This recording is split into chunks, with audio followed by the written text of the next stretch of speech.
और अब आपको राज्यसभा लिए चलते हैं। वक्फ संशोधन बिल पेश हो गया है और केंद्रीय मंत्री किरेन रिजिजू राज्यसभा में इस वक्त बोल रहे हैं।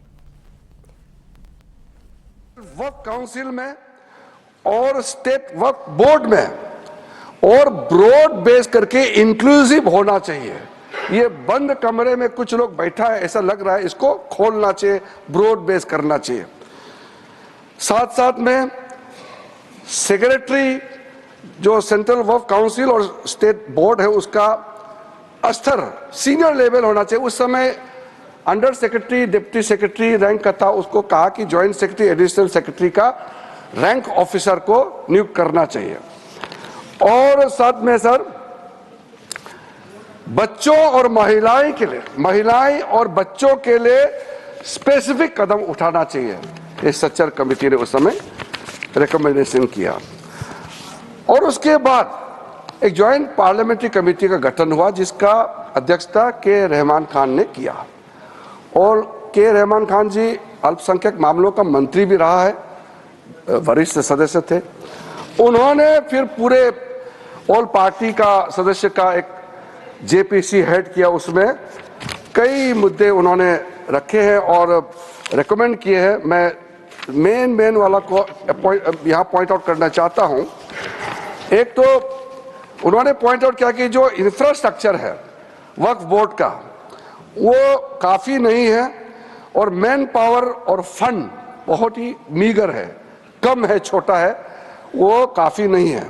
दूसरा कहा कि ऐसा लगता है कि सारा जो झंझट है वो मुतावली पे केंद्रित है। मुतावली को कैसे अपॉइंट करना चाहिए, कैसे हटाना चाहिए, सारा विषय वही केंद्रित है। इसको भी पॉइंट आउट किया है।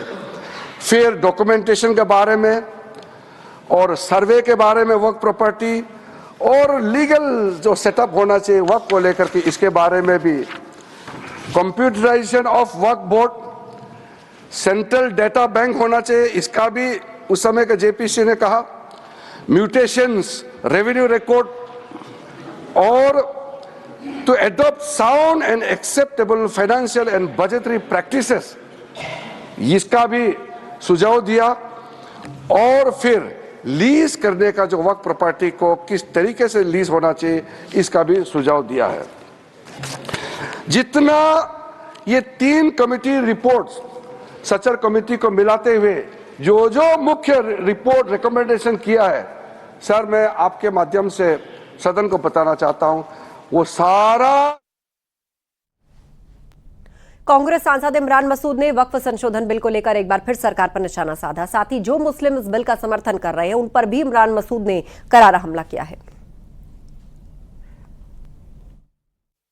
आपने तो हर चीज को बुलडोज कर दिया ना, तो आप बुलडोजर तो चला ही देते हो, हर चीज के ऊपर बुलडोजर चला देते हो। हमारे मकान के बुलडोजर चलाने में आपको टाइम कहाँ लगता है?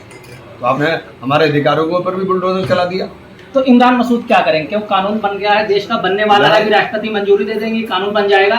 उसके बाद इमरान मसूद, कांग्रेस और विरोधी दल जो विपक्षी दल है क्या करेंगे? क्या रणनीति? देखिए लंबी लड़ाई है, एक दिन की लड़ाई नहीं है, लंबी लड़ाई है, कोर्ट में भी लड़ी जाएगी।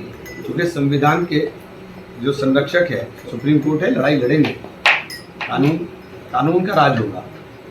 लेकिन कभी आपको मौका मिला, अगर ये बिल बुरा है क्या इसको आप सही करेंगे? 100%। क्यों नहीं करेंगे?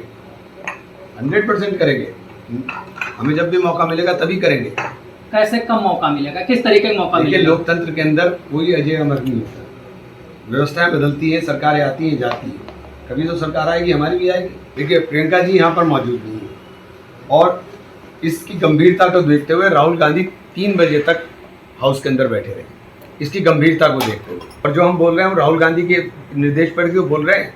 राहुल गांधी ने बिल्कुल स्पष्ट कर दिया, उनका आप कल रात का ट्वीट पढ़ लीजिए। सरकार गंभीर नहीं है, सरकार की गंभीरता है। प्रधानमंत्री जी, अगर ये इतना गंभीर विषय था, प्रधानमंत्री जी क्यों नहीं रहे? ये सवाल आप राहुल गांधी के ऊपर लगा रहे हैं, प्रधानमंत्री जी क्यों नहीं रहे? कर रहे हैं और कई मुसलमान मिठाइयाँ भी बांट रहे हैं, मोदी जी की जय जयकार कर रहे हैं। कुछ तनख्वाहिए भी होते हैं, हर कौम के अंदर होते हैं। ये तनख्वाहिए हैं जो मिठाइयाँ बांट रहे हैं।